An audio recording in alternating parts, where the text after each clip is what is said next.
Hello and welcome back to the 2024 Aramco Formula 4 Saudi Arabia Championship here this weekend once again at the Jeddah Corniche circuit for the Invest Saudi Jeddah Gulf Prix from the 31st of March 2024 to the 1st of April 2024. As always, my name is Aaron Thompson. I'm joined now by Luca Philippe.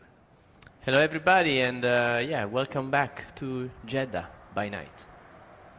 Yes, indeed, a beautiful circuit here, the Jeddah Corniche circuit, almost 7 kilometers, I believe, 27 corners. And this right now on screen, ladies and gentlemen, is the first and second corner, a very, very interesting section of the track as always. And we saw last weekend the standard maintains, as this is where most of the track action happened in races 1, 2, 3, just a few days ago. Luca, we've seen a lot of action here. Do you think this is going to repeat again this weekend? Yeah, for sure. Now all the drivers, they have good experience around the track, so all of them, they know better all the little secret corner by corner. So I expect that all of them will start practice now on the right foot, trying to get ready for qualifying. And regarding the action in the races, it has been very good the last event, just because we didn't have many mistakes. It was very clean. Generally, race 1 and 3, it was a really nice fight, but within, I would say, the respect to each other. So looking forward to see the same today. Yes, yes, indeed we are. And last week we also saw a very, very dominant red number 49 car driven by Andrej Petrovic. Do you think there's anybody who can challenge him this weekend? For sure, everybody is trying to look at the data from Andrej, look at his videos, and try to analyze his driving, because as we always say, the philosophy of our championship is to have all the information from the setup, the data, and the videos that is shared between the drivers. And you can see it just come down to the last second. They're taking every inch they can here. And Sagar Al-Masharj there on screen now for Kuwait with his Italian engineer. That's Alessandro. Alessandro actually CIK World Champion many, many years ago, I believe. Yeah, I don't think he was a champion, but for sure he was a good karting driver. And it's also common to when Luca Philippe says you were a good karting driver, it means something special, huh? Yes, absolutely. But also because karting is so competitive in all over the world, in national championship and international championship, that is one of those schools where you really learn a lot, and not just learn, but you make the experience that then it's something that stays within your blood, I would say. Yeah, it's, well, we call it the racing bug. Once you catch it, you can't get rid of it. And here we are now, ladies and gentlemen. Pit lane has gone green, and that looks to me to be the silver bullet. Faisal Al-Kabani, who is actually the race 2 winner here just a few days ago, driving for Saudi. In fact, I believe Jeddah is his hometown. Going out on track just ahead of the white number 11 car of Oscar Wirtz. So, just as a reminder, like in last event, the cars won't refuel between practice and qualifying. So practice after yesterday open test, it's more about to have a read on the condition of the circuit and refresh everything we have seen and we tested yesterday during the long 6-hour running of testing. So it's more just about reacclimatize yourself with the circuit, with the car, warm everything, warm the engine, warm the car, the brakes and everything. And more than anything, prepare yourself ready for the time attack, which is right after this session. So I think more or less everybody will go for a single run now for practice of 6-8 laps, more or less. And but this is already one of these situations where you want to start on the right foot, you want to try and be at the top of the timing from the very beginning of it. Yes, indeed, but we've seen some drivers starting to play mind games as well. Is there anybody you think will how should we say it, should strategically time their lap in free practice in order to give everyone a shock going into qualifying? I mean, after yesterday testing, everybody have seen all the data and all the level, the lap times, so they already know in themselves what is their potential, more or less. They just have to go find all the little details and try and put everything together, what they've learned. So I advised everybody to look at themselves first rather than hiding the potential to the other guys, because if they do their best job, it's already, you know, mission accomplished. Yes, agreed. So Luca, 27 corners here. Have you managed to memorize each corner so far? Yeah, I mean, it's a tough circuit to remember, because you don't find 27 corners that often when you are around a circuit around the world. So for sure it's very technical, and at the beginning it takes, I would say, quite a few laps to remember everything and understand where you are. But also it's difficult because being between walls, it makes most of the corners, they become blind, because on the inside you have the wall, so you cannot really see through the corner. You just have to look at as far as possible, but then the corner after it just appears at the last moment in a sequence. So you really have to know where to stay on track. You don't have that many really straight sections. Also the flat out straight line, where we call straight line in most of the places, it's not actually fully straight. So it's all about memorizing and being aware on where you are on track.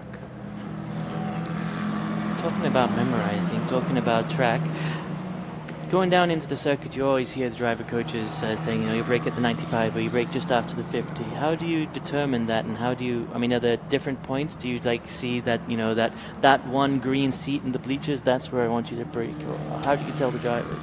Yeah, it's really important to find really good references on track.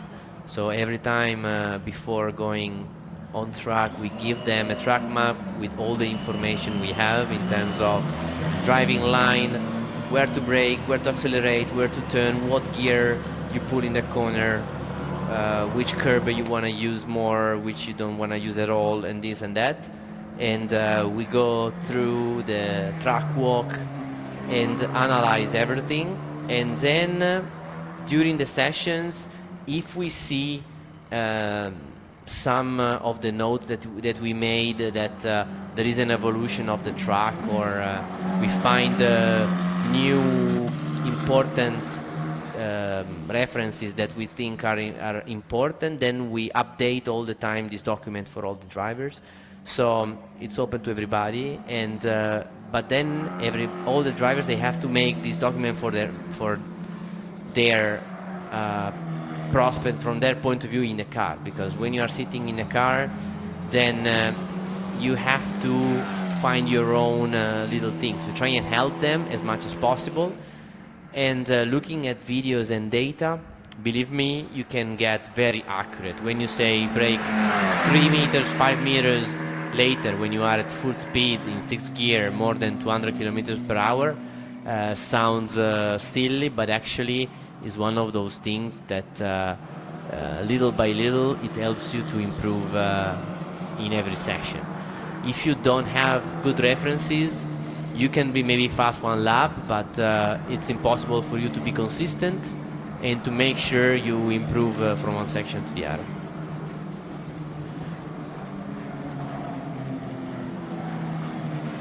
So we usually see in qualifying... Very close to the wall, sorry. Very close indeed. And that is the red number 49 of Andrei Petrovic. He can't afford a mistake like that. Certainly not in free practice. Wow.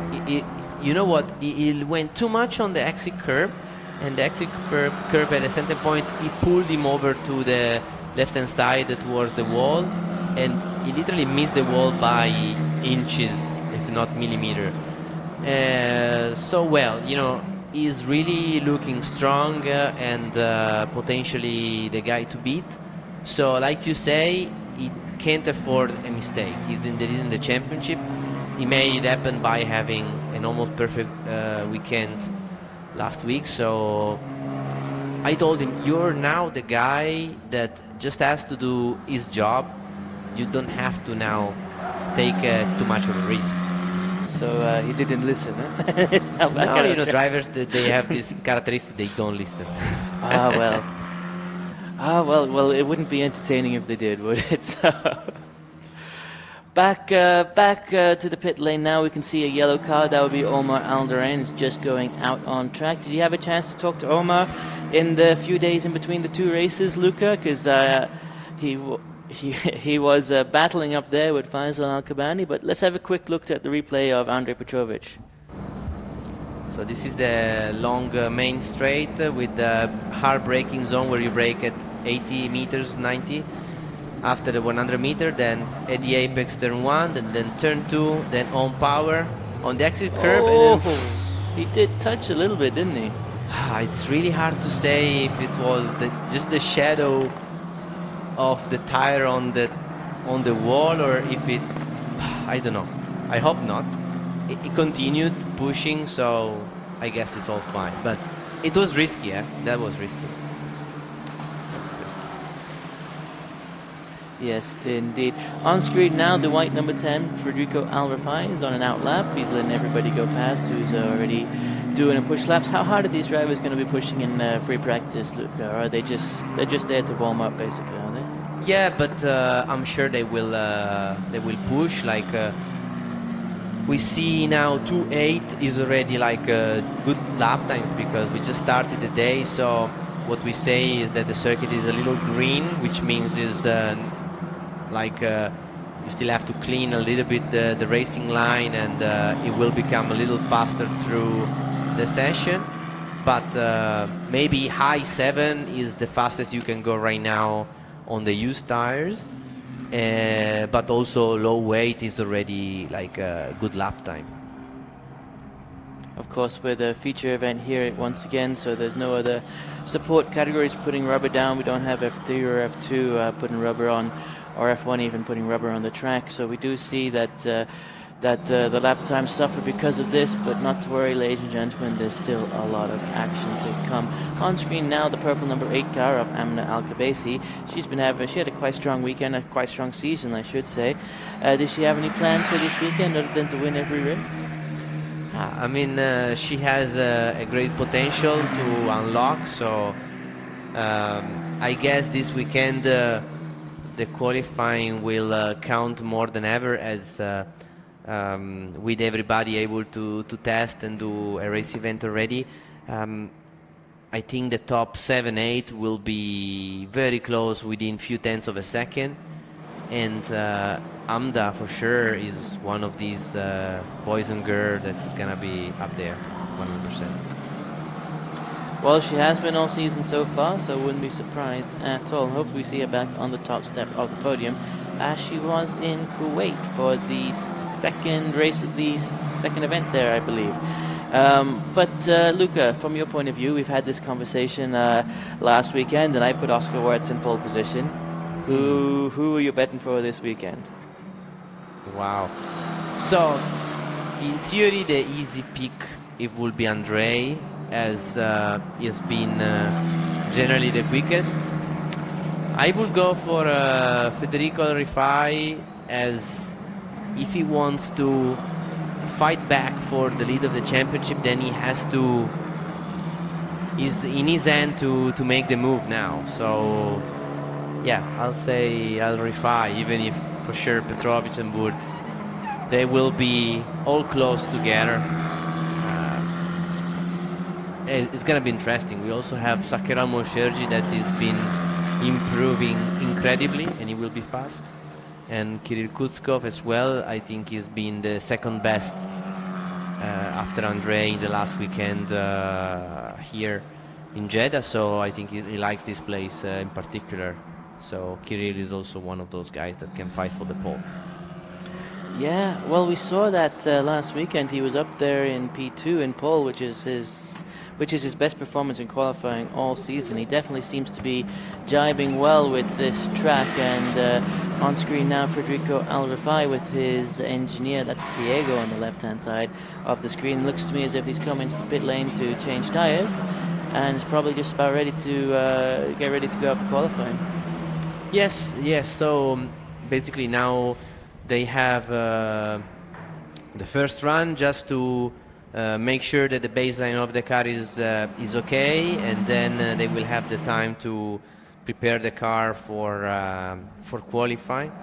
They just burned the right amount of fuel they needed to in order to make sure that they start qualifying with the right amount of fuel. Not too much, which is weight that you carry around the truck, but not too less, because you want to have enough time to put the lap together. Also because this circuit has a very smooth surface, smooth asphalt, so it could take a little bit longer to do your fastest lap. So it's quite normal in this place to have at least 6-7 laps to build your pace. And we also have seen that most of the drivers, they improve their best lap after the cool down lap. So what they do is they get out for a couple of laps, they warm up, and then they start pushing for 3 laps in a row. That the tires, they warm up, and also the driver they take the rhythm, and then they cool down 1 lap, and then they have another 2. So and then normally quite at the end of the session they still improve the lap time. And as a reminder, it's important to set 3 fast laps, as the third fastest is the lap that determines the starting grid of race 3, which is also a race that will deliver full points. So for the guys that are at the front, they will try and do 3 good lap times in order to be up front for race 1 and 3, while for race 2 we have the reverse grid. So it's also the race where we can see quite some action with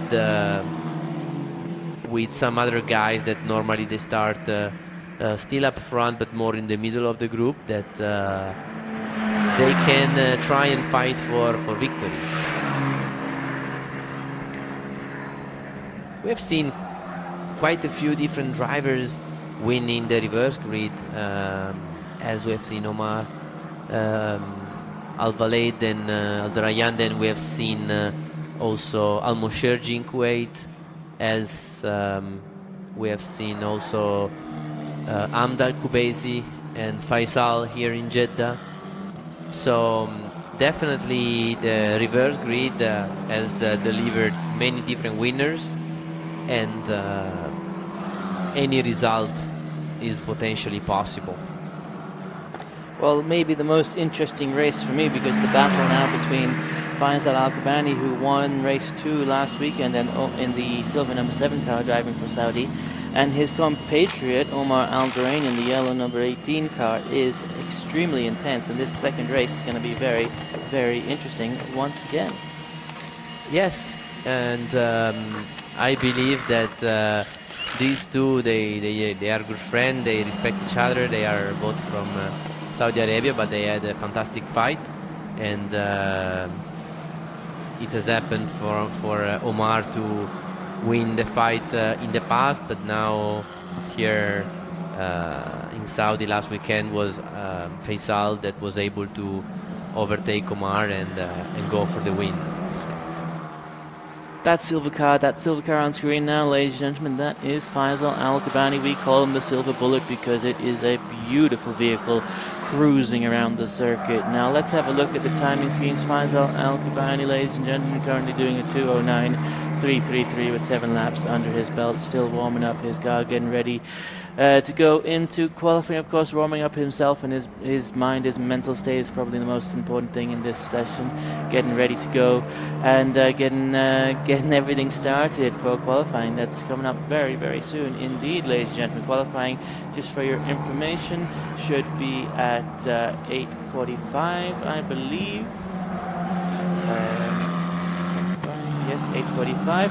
So it's going to be very interesting to see what goes on in track and qualifying. We saw back in Qatar there was a 2-tire strategy, and last weekend I believe it was mostly a 1-tire strategy. What do you think is going to happen this weekend, Luca? You know, it's $1 million question. Is last week it was generally better for the single set of tire, with most of the guys, most of the drivers doing that strategy. Apart from Amda Al-Kubaisi, that she made the two stint strategy work, and she was fast and up front both for race 1 and race 3. So I would say that you could make both strategy work. I presume most of the guys will stick with the single session. So you also keep a brand new set of tires for one of the 3 races, which is also potentially one extra joker you want to keep in your pocket, just in case you want to maximize one of the 3 races in particular. So talking about maximizing races, I mean, do you have any recommendations? What would you do? Would you hold on and push for everything in race 3?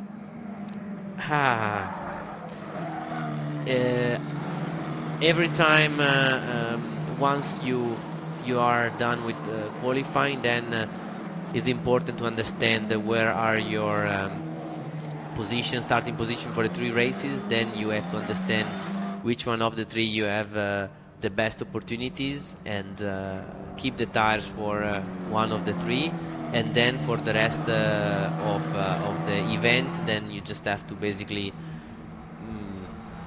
use the same set of tires. So then you give in the race that you have the best starting position your best chance. So we will see somebody using the new set for the reverse grid, and somebody maybe for the 3rd, but who knows. Anything can change, but the good thing for us is that, and for this circuit, the degradation is not so high. So even if a fast driver is starting on an older set of tires, he can still have the opportunity to fight for the victory potentially. So the difference is not huge.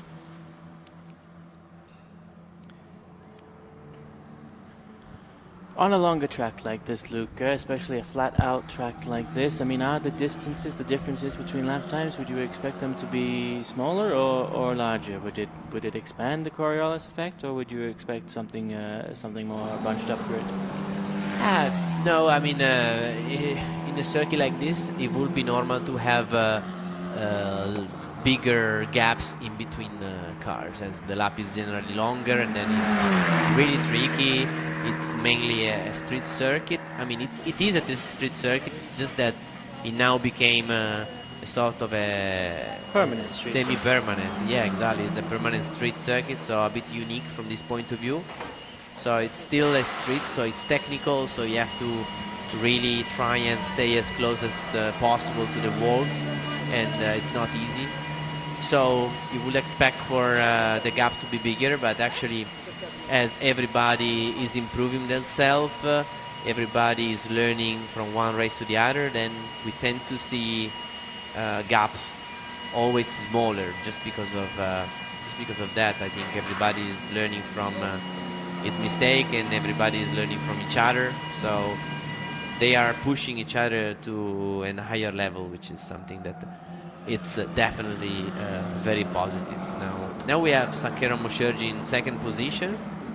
So, like we said before, Saker is really quick and is improving a lot. The last weekend he also did a good qualifying, and he had a very good standing start, which these things were still something that he had margin to improve, and now the experience and the confidence is coming, and is now able to do everything correctly. Talking about doing everything correctly, that's exactly what Kirill Kutskov has got to do this weekend if he wants to get himself higher up in the championship standings. Of course, the light blue number 23 belonging to Kirill on track on screen at the moment, coming around turn 13 with the Ramco branding in the background. And very soon indeed, I think we're going to see Kirill Kutskov on the top step of the podium, but we have yet to see that this season, if I'm not mistaken. Have you had a word with him? Has he got his strategy set in for this weekend, Luca? He's very confident as he likes the circuit. He's been very, very competitive last week, and I think he's looking for a win. In the last race of the last event, he had a penalty of 5 seconds because he basically, during an overtaking, he went off the track, and so because of that he didn't give the position back, so he did a penalty. If he completed the overtaking and he kept his position, he would have been third in the championship, so he would have done like a higher jump. But also because at the moment from third to sixth in the championship they are very close, so I'm sure he's looking forward and trying to put himself potentially on the podium for the end of the season. Is not maybe he hasn't started on the right foot, but now definitely he found the potential, the speed, the consistency, but also the confidence. So I'm sure that he is not anymore happy enough with the podium. He would want to win one of the 3 races. One of the 3? Have you not met Kirill Kutskov? Kirill Kutskov is going to win all 3 of the 3, I think, is the goal here this weekend. That Faisal Al-Tabani is on screen, though. He's got his eyes set on race 2 once again. Oman Al-Zurain, his main competition for that race, I believe. And there's going to be a huge battle between the 2 Saudi drivers. You can see Faisal, obviously it takes a toll on you in these cars on this street circuit. It is a very long circuit. Is it, Luca, is it a particularly challenging circuit, I mean, from a physical point of view? I mean, in these days it's quite warm and it's quite humid, and so physically it's definitely quite challenging, but more than anything is mentally difficult, as every time you are arriving at the apex you have to really stay close to the wall, and you have to be really precise with the lines, and then the higher the minimum speed, the higher the average speed, the more you have to focus as your visual and your eyes, your vision has to adapt to the speed. So it's mentally tiring, and they have to be focused as at this speed. Just a little hesitation, it could make a big difference in terms of performance. So you can see some of them looking physically more tired than others, but it's also one of those things that when you are in a car and you put the visor down, then you know you just focus, and you don't feel the fatigue, you don't feel the stress, you don't feel nothing anymore. Once the engine is on, you just go and you try and basically find your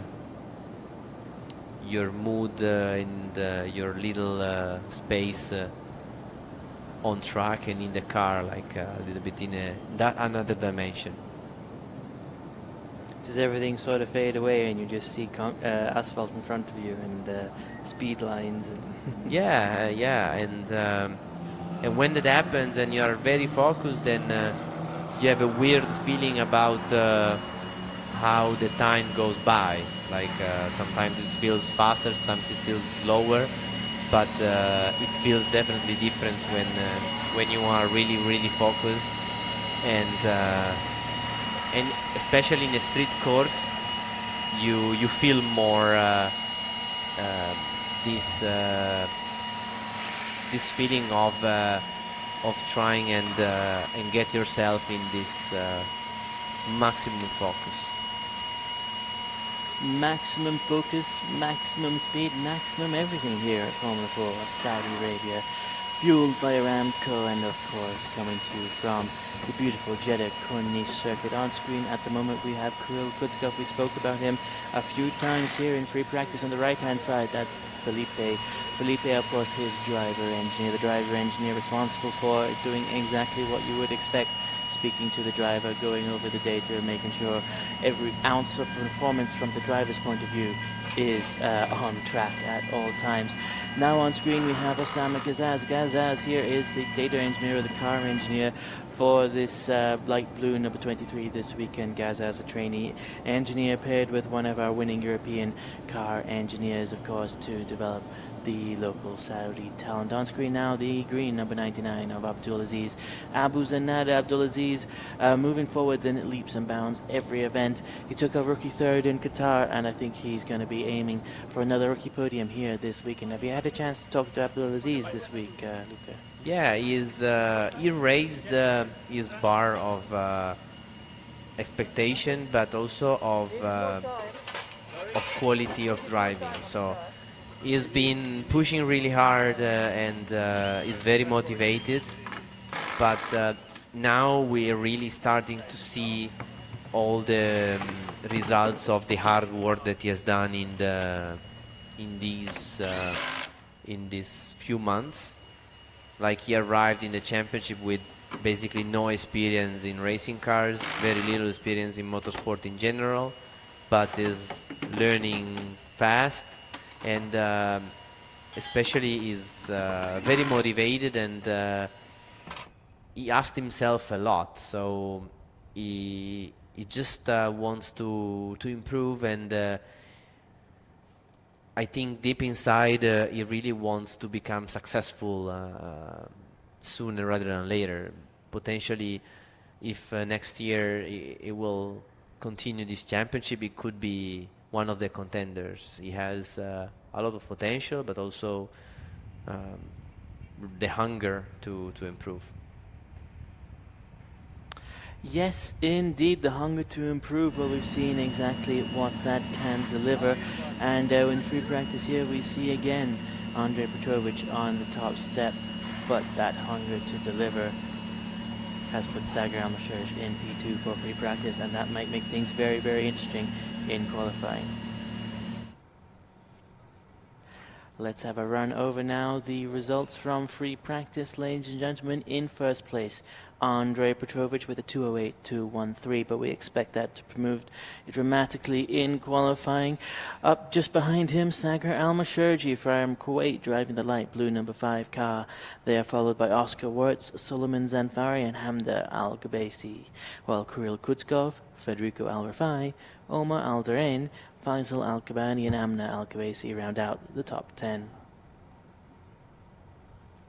Abdulaziz Abu Zanada takes the P11 spot ahead of Abdullah Al-Kabaisi and Jabir Al-Thani. Well, unfortunately, Laura Villas is sick this weekend and is back in the hotel, but we hope to have her back on track very soon indeed. And John Cho Borobio is in the Philippines, having a little bit of trouble getting out into Saudi, but not an issue. I'm sure we'll have him back on track momentarily. Well, with that, ladies and gentlemen, from me, Aaron Thompson, and Luca Felipe sitting beside me, once again, thank you very much for joining us, and I hope to see you again in qualifying in just a few minutes' time.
Hello and welcome back to the 2024 Aramco Formula 4 Saudi Arabia Championship.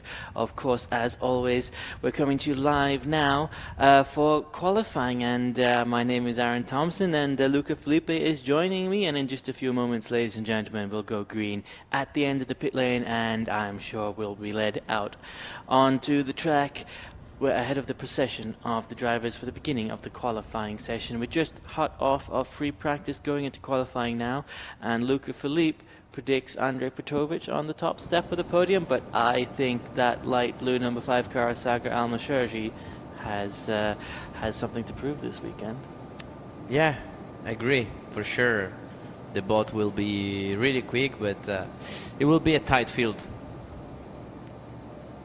Talking about a tight field, Luca, can you have a quick run through the circuit with us? Yeah, it is a fantastic circuit here on the coast of Jeddah, and from the start it's a long straight up to 6th gear into turn 1 and 2, quite tight, overtaking place as well, and then 4 is 4th gear corner, 5, 6, 7 flat out, a little lift for turn 8 and then turn 9, and then again a fast section up to 6th gear, down to 4th with a banking corner, turn 13, it's a lot of banking, really fun corner, and then another chicane, 16, 17 in 4th gear, and then flat out the exit for all this section, and in 22, again down to 4th, so carry a lot of speed, and then you stay flat out in 22, 23, 23, 24, up to the last corner, that is another place with that we have seen overtaking from 6th to 3rd gear into the last corner. It's since 6.2 kilometers, so definitely the longest circuit here in the Middle East. Difficult to drive, but fantastic to watch. Have you had a chance to go around the circuit, Luca? Unfortunately not. No. Unfortunately not. Not yet. Who knows? But no, I have been with the drivers doing the track walk, so I've been looking closely to every little detail, and now after years of being in motorsport, you are looking so deeply into the data, the videos, and out on track that it feels like I did drive already. It feels like I know this place even if I never driven it yet. Well, there's that special word yet, isn't there? So hopefully you get a chance, you can tell us all about it. I've been around a few times now doing the track branding. It is, well, I obviously drove very respectively under the speed limit here. But even from only 60 kilometers an hour, I can see it's a fantastic track. Yeah, and think about it, going 5 times the speed. Yeah, 5 times easily, yeah. The top speed, well, 4 times. Maybe the top speed is about 220 in these cars, isn't it? Yeah. And I was also thinking about, maybe the Formula 1, how fast. But, and between the walls, it feels even faster because you don't really see what's next until the very last moment. So you have to memorize everything, and you have to be really, really focused. And at the beginning, the feel of speed is incredible compared to maybe other circuit where the visibility it is different just because you normally don't have the walls in the apexes. Talking about the walls and the apexes, Luca, does that do anything with the wind at this circuit? We saw in other circuits, maybe most notably Kuwait, the wind really having effect on the line, on the racing, and what would these walls have an effect here? Because we're on the coast, ladies and gentlemen, so you'd expect a lot of wind, but I haven't heard any complaints. Yeah, it's true. We are on the coast, so you will expect some wind, which we did have a little bit last week, but to be honest, not so much that it would affect a lot the driving. Mostly where it's important to look if you have wind is in the long straight, because if you have tailwind, it means that the wind is pushing you from behind, so you could have to adjust your braking and maybe brake a little bit earlier because you will arrive slightly faster, but you will have also the wind pushing, so the car will be a little bit harder to stop. Other way around, if the wind is in front of you and you're basically driving against the wind, then it means that the car is a little bit slower in the straight line, and you will have a little extra downforce while you brake, so you can brake a little later. And yeah, you just have to readjust yourself within the braking, while in Formula 1 you could have been also affected by the side wind in the very fast corner, like 5th gear corner, 6 gears. But to be honest, for Formula 4 is by definition and by the philosophy a less sophisticated aerodynamic car, as the purpose is to make sure that the drivers, they can learn about aerodynamic. They learn how to drive a car coming from karting that has aerodynamic but is not too sophisticated. So at the beginning it's more about having a feel of the mechanical grip that the tire have, and the car itself with the suspension and with the mechanical grip that you can find on track. And then while you make the next step toward the road to Formula 1, then you will find more and more downforce in every category going up from Formula 4 to Formula 1. Talking about downforce, Luca, what factor of the car, what property of the car is giving us the most downforce? Is it the wings or is it the floor? The floor looks particularly complicated and sophisticated on these F4 cars, at least compared to the old BMWs and the the Formula 2000 cars.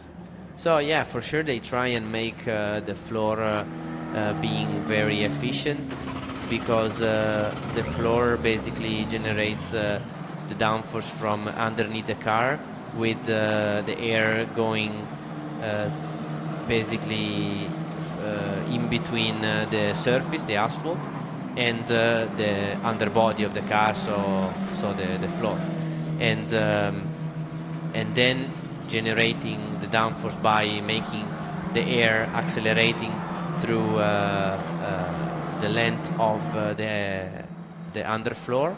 Then it generates downforce, especially on the rear of the car. And even if you are in dirty air, so you are following another car in front of you, then still the aerodynamic effect is not compromised.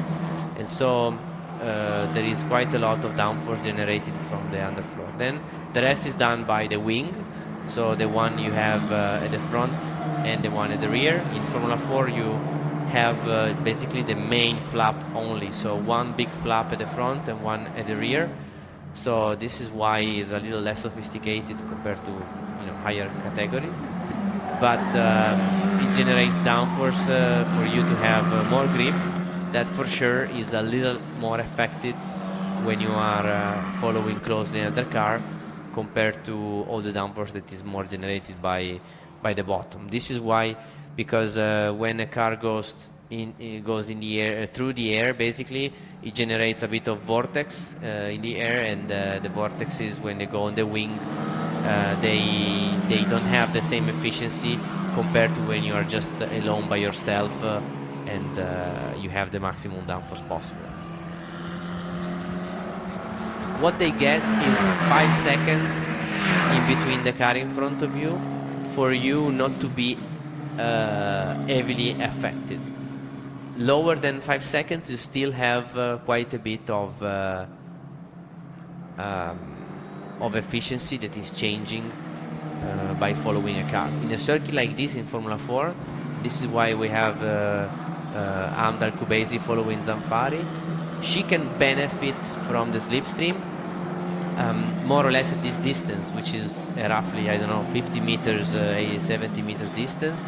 She can benefit by having a little less resistance in the straight line, which we call drag. If you are staying too close, then you can have a bit of loss of downforce, but it's not the case then. So on track, Luca, would you say the gap between the two drivers is about 5 seconds? That 100 meters is 5 seconds, or is that more? What would you judge the gap to be on track at the moment? So now is maybe 2 seconds only, but what I mean is 5 seconds is where you are not affected.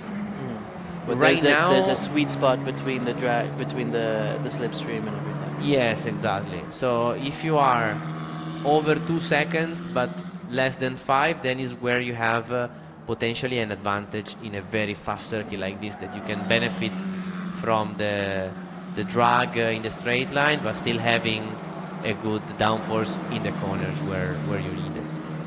Well, let's have a look at the timing board, because I just saw a flashing purple, and that's the white number 10 car Federico Alfafai doing a 2:07.321. I believe that's faster than qualifying last weekend.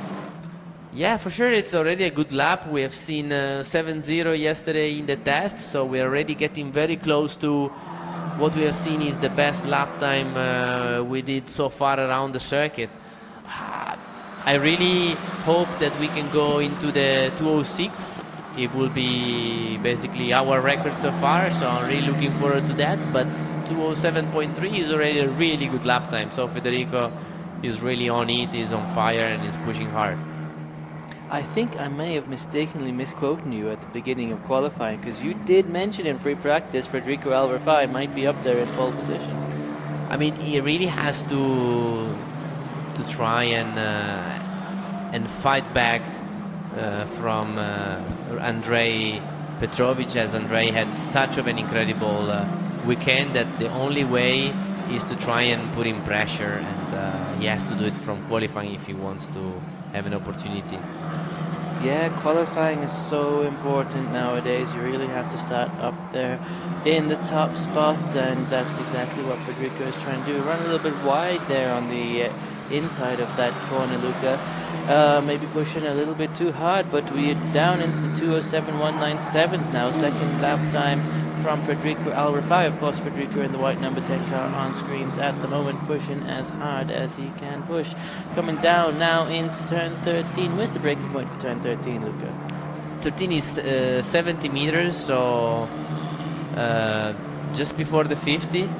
He now did his best sector, even if we have seen him doing a bit of oversteer on entry, pushing really hard the entry. 46.0 is a very good sector. Sector 1 is almost the best we have seen so far.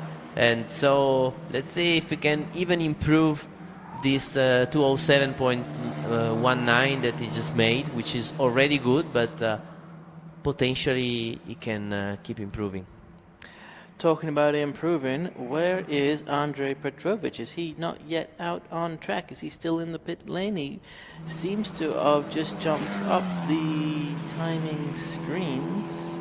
Andrei Petrovic now in P9, ladies and gentlemen, with a P10, I should say, with a 2:14. So he's just gone out, and obviously did his out lap, and is now warming up, getting ready for a push lap. So Federico's going to have a look in his mirrors, because he's got red number 49 chasing him down. And he has a little bit of slipstream. Let's see if he can benefit. For sure, he does have an effect right now. If the rest of the lap was good for him, he could improve. No, it doesn't. It doesn't. 2:07.280, still the best time. Sorry, 2:07.197, still the best time for Federico Alfafai. But while we've been distracted by this on-screen action, we have Solomon Zanfari in the orange number 52 car, puts himself up into P2 with a 2:07.729.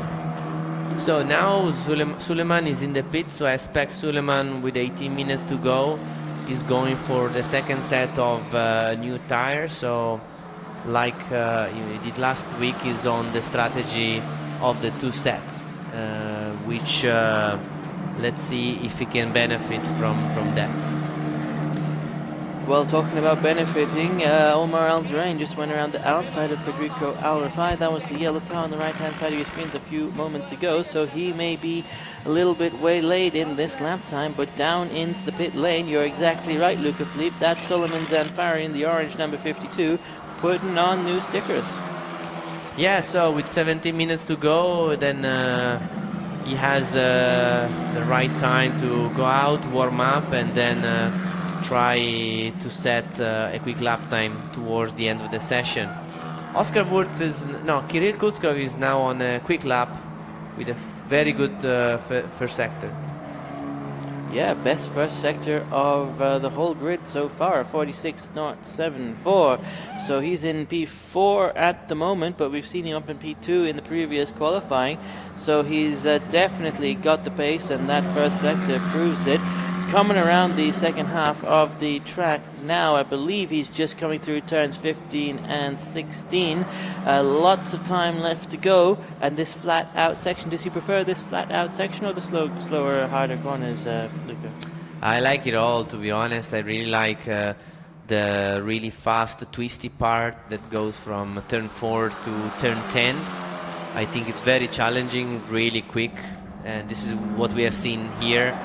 This is turn 9 and now 10. That is flat out, but really on the limit with Andrei. Let's see his sector.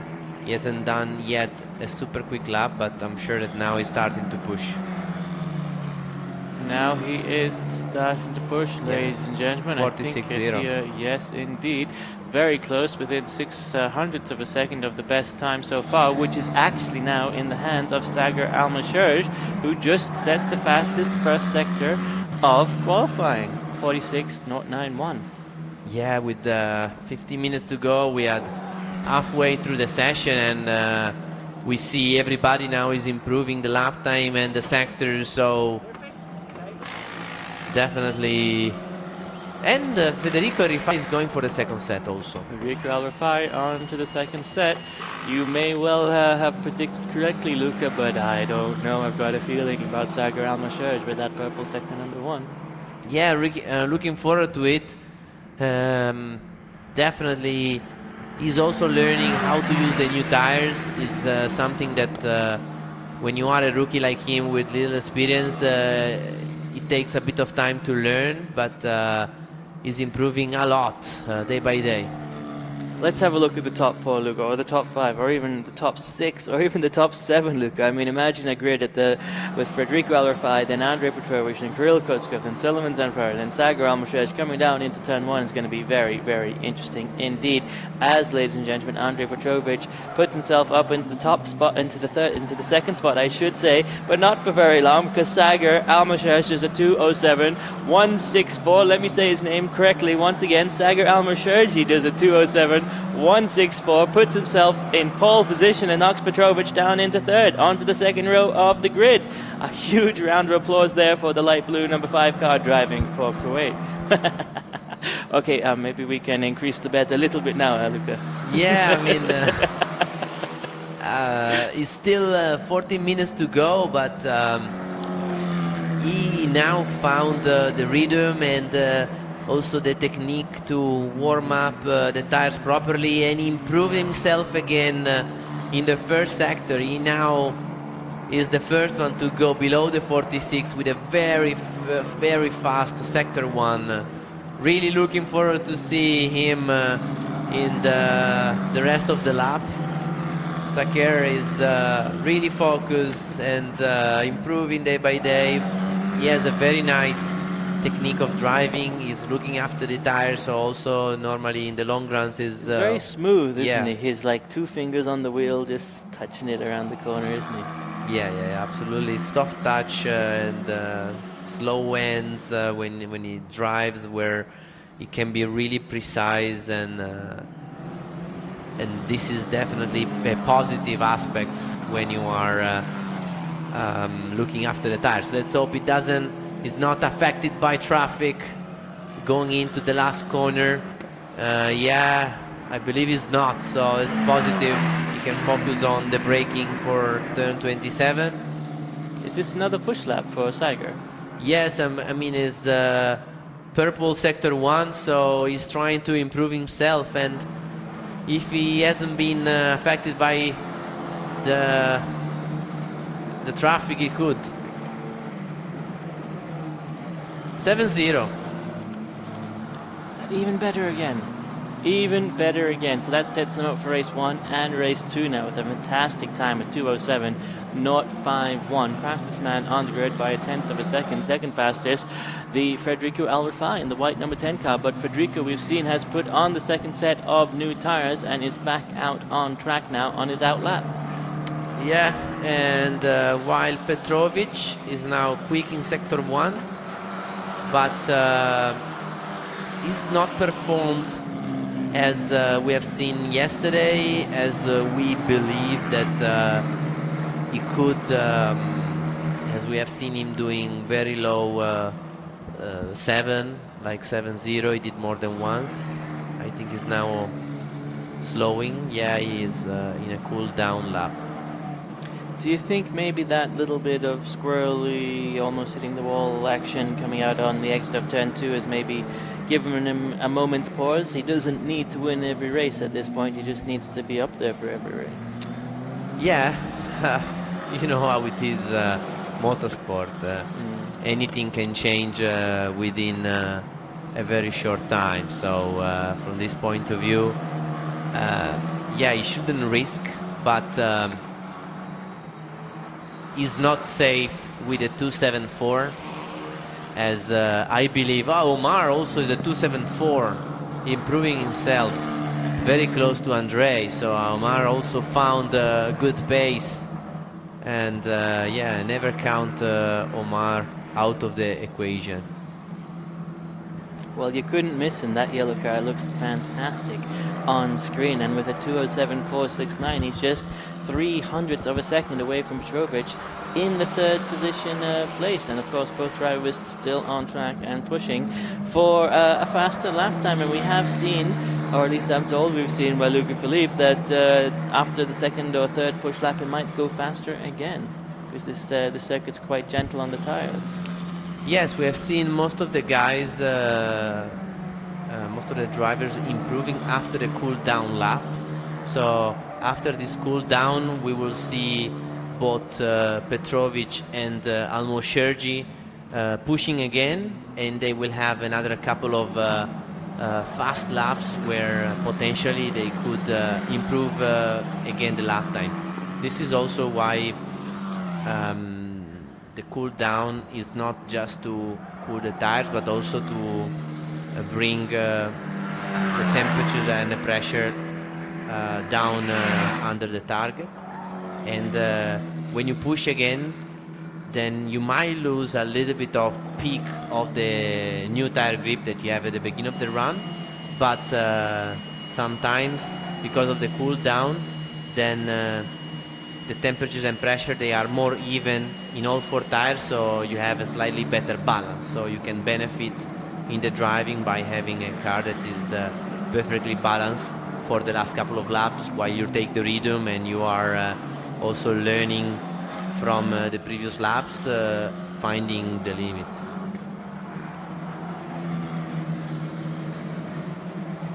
On screen now, ladies and gentlemen, the white number 10 Federico Alvarez, currently the second place sitter, the left-hand side of the first row of the starting grid. Alvarez in a serious battle here, ladies and gentlemen, with Andre Petrovic for the championship lead. Andre at the moment, though, down in P4, as Oscar Wirtz, ladies and gentlemen, currently sitting in P3 with a 2:07.301. The top 5, top 6, top 8 drivers separated by just 0.6 of a second, all in the 2:07s.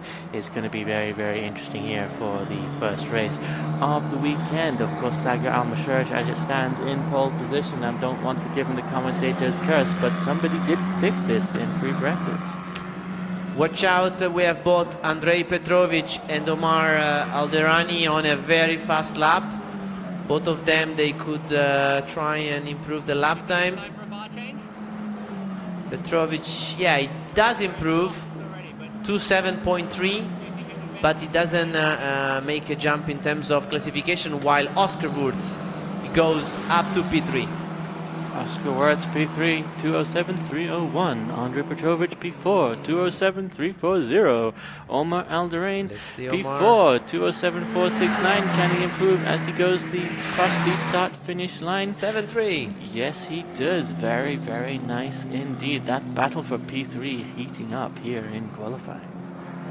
Wow, I mean, top 7 in 5/10 of a second, so even if it's a very long lap, more than 2 minutes long, everybody is so close within a few hundred of a second, and I'm impressed by Saker for the moment. Is being really good and consistent, so it's not just looking good for race 1 but also for race 3, if I'm not wrong. Is Sager still out on track, or has he come into the pit lane, do you know, Luca?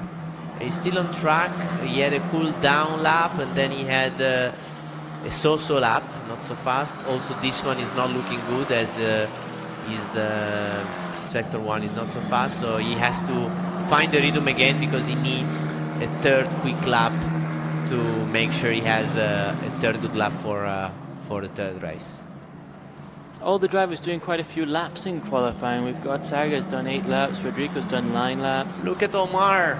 Omar 5-9 in sector 1.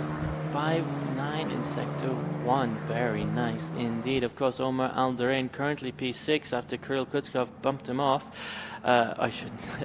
Kirill pushed him down, I should say. But with a 207.340 and a 207.353, it's very, very, very close indeed for the two drivers, and indeed everybody on that looking for that third place position. Oscar, Andre, Kirill, and Omar all in the 207.3s. Petrovic again 7.3, so he's very consistent, but he's not able to put it on pole for the moment. So he's been really consistent, really fast, but maybe a little bit cautious in this qualifying. He didn't push the limit as he did yesterday in the testing when he did a 2.70. So. And Omar in P2! Omar Alderain, 207, not 4.8. What a fantastic lap for Alderain, but it may have just been deleted. It may have been track limits because he's gone down on the timing screens. Yes, I believe that would be a track limit issue there, while Federico Alrafai maintains his second position now.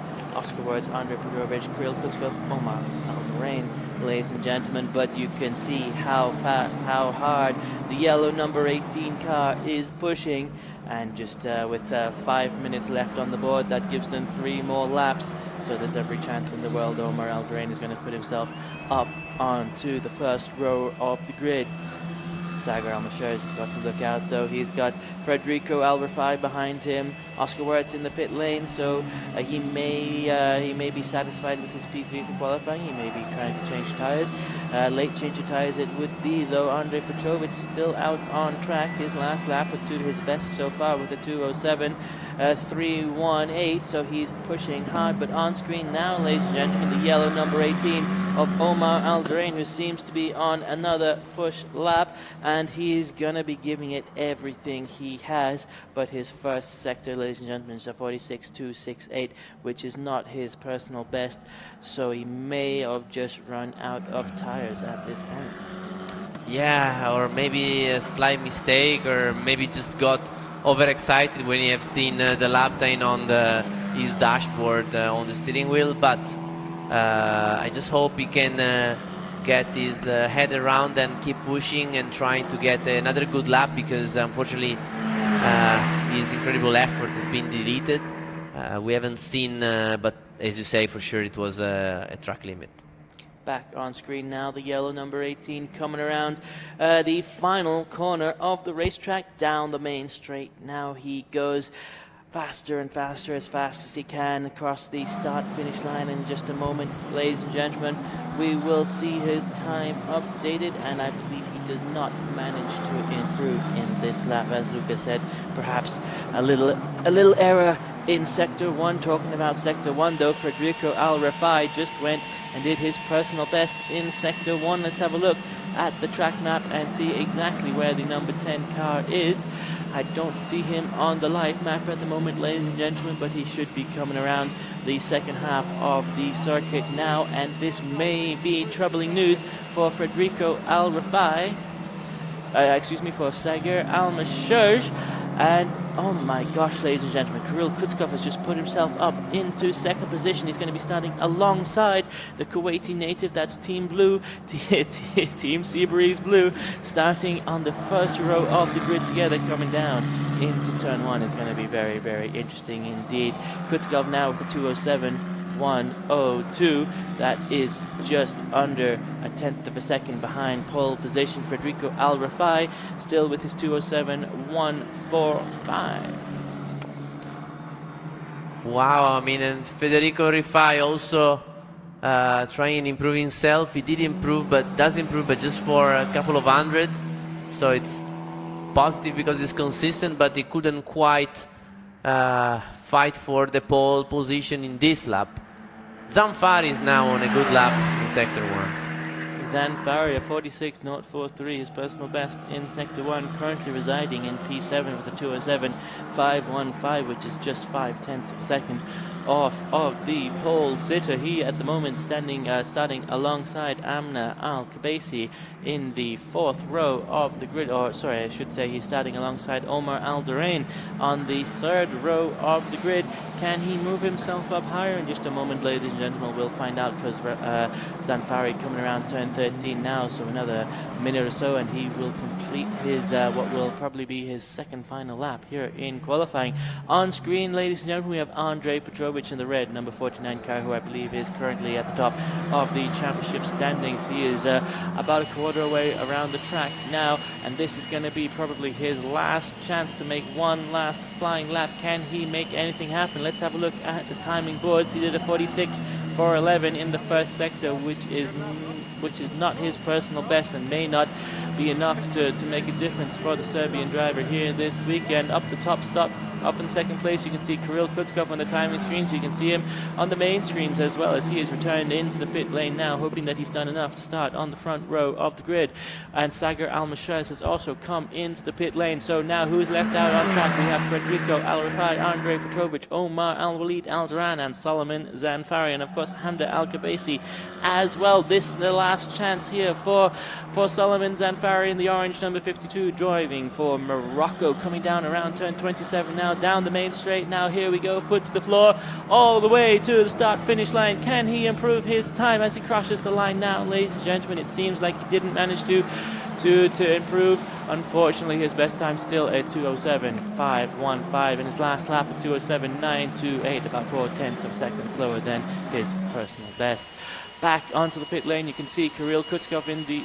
excuse me, ladies and gentlemen, that would be Sagar Al-Mashaj in the light blue number 5 car. No, that is indeed Kirill Kutskov, the sister car, the light blue number 23, into the pit lane, having finished his qualifying in P2. Federico Al-Rafai is still on track in the number 10 car, coming around now, corners 15 and 16. About 45 seconds left to go, and he will cross the start-finish line, and it's going to decide whether he starts P3 or higher. But Andrei Petrovic, ladies and gentlemen, in a shock this weekend, starts qualifying in P5 as he's just crossed the start-finish line, and although he didn't manage to improve, Omar Al-Drain has also crossed the start-finish line, I believe, and has done his personal best, a 2:07, which seems to have been deleted actually as well. He may have been pushing just a little bit too hard, and we've seen that in the last lap. He did a fantastic lap, but just seems to have cut a corner somewhere by just, I'm sure, a few millimeters, but that's all it takes for the stewards to catch you here at the fantastic Jeddah Corniche circuit. Federico Al-Rafai is scheduled to cross the start-finish line in just a few moments, and I'm sure very soon we will see what happens with him as he crosses the start-finish line. Can he improve? No, he cannot. With a 2:07.383, it's a fantastic lap, ladies and gentlemen, but 0.2 of a second off of his personal best, and not good enough to move him out of P3. And well, with that, really, ladies and gentlemen, the only person left on track now is Solomon Zanfari. He's the only one with a shot who managed to cross the start-finish line in time to do one more lap. And looking at the timing screens, though, with a 46.185 in the first sector, not his personal best, not quite fast enough to challenge for the top 3 position here in qualifying, but nonetheless, I'm sure Solomon has his foot down to the floor. He's coming around the main straight now, crossed the start-finish line, and he did a 2:07.609, just 1/10 of a second, or less than that, even half a tenth of a second off of his personal best, but not enough to move himself up the order here in qualifying.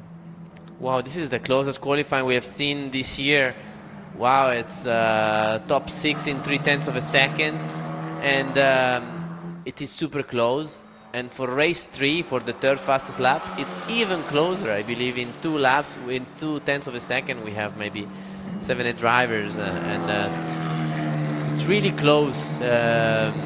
We will see a big fight. I mean, we all expected Andrei to have again a dominance like he did a few days ago, but all the guys were good at doing their homework, studying the telemetry and the videos, and then trying to learn from each other and deliver. So definitely, what an effort from Musherji, that just a few weeks ago he had this big question mark in his head over how to work the new tires, and now he's in pole position. So quick improvement. Fantastic improvement. And down to Marcello to hear exactly what happened. Sakir Musherji, well, congratulations, the first pole position of the season. And how does it feel, first of all? Thank you. It feels very good. My first time in pole position. And yeah, I wish now I can win the races. And after last week, well, last race, you have been improving always little by little. How much effort did you put into this, and how did you find this tenth that you were missing? Yeah, in the last few races, I was struggling in qualifying and much better in the race. So I was practicing for quali, so I can start ahead and have a good race. So what's your plan for the race now? Just enjoy. Good job, Sakir. Thank you very much, Marcello. And of course, Sagar Al-Musherji. Sagar driving the light blue number 5 car, ladies and gentlemen, who's going to be starting on the right-hand side of the grid for pole position, of course, on the first row. And it's going to be something special. His teammate's going to be starting on his left-hand side, and coming down into turn 1, we're going to see exactly what happens in just a few hours' time. In fact, an hour and a half at 9:30. The first race of the evening is scheduled to start, and I think it's going to be something very special indeed. As Luca mentioned, the top 6 drivers separated by 0.3 of a second. The top 9 drivers separated by 0.6 of a second. The grid here just getting closer and closer together. Let's have a run through that grid. Right now we have Sagar Al-Musherji in P1 ahead of Kirill Kutskov, P2. Second row of the grid, Federico Al-Rafai alongside Oscar Wirtz. Third row of the grid with a shock surprise, the red number 49 of Andrei Petrovic starting P5 alongside Omar Al-Durain, who beats out his compatriot Faisal Al-Kabani and makes his way into the sixth position starting spot. Of course, Suleiman Zanfari and Amna Al-Kabasi are P7 and P8 respectively ahead of Amda Al-Kabasi and Faisal Al-Kabani, who rounds out the top 10. P11 is Abdullah Al-Kabasi in the red number 77 car ahead of the 96 of Jabir Al-Thani and the 99 of Abdulaziz Abu Zanada. What a fantastic qualifying. Luca Philippe, top 6 within 0.6 of a second, top 9 within 0.6 of a second, I believe, and I'm very, very happy indeed to see Sagar Al-Musherji up in the top spot. Let's have a quick run through the highlights now, ladies and gentlemen, and see exactly how it all shaked out. Yeah, it was really spectacular to see these many drivers within a few hundreds of a second and fighting for the pole position. We could expect Sakir at the top, but to see him on pole, wow, it's really promising, and it also means that young guys with the right attitude and the right tools and the talent, they can. I just got the nudge there, ladies and gentlemen. Luca Philippe needs a little drink of water, so not to worry. Back on screen now, we've got the white number 11 of Oscar Wirtz on track. He had a good session, finishing in P4. Glad to see him up there. But the red number 49 of Andrei Petrovic, that's the shock here, ladies and gentlemen. He was on pole in qualifying last weekend, almost dominated the whole weekend. But it just didn't work out for him here in this session under the lights once again at the Jeddah circuit. But it worked out well for us because it was a fantastically thrilling session with Sagar Al-Mashouj managing to find his way up onto the pole position. And, well, you can't ask for more than that from a driver. Did a 2:07.015 and made us all jump out of our seats.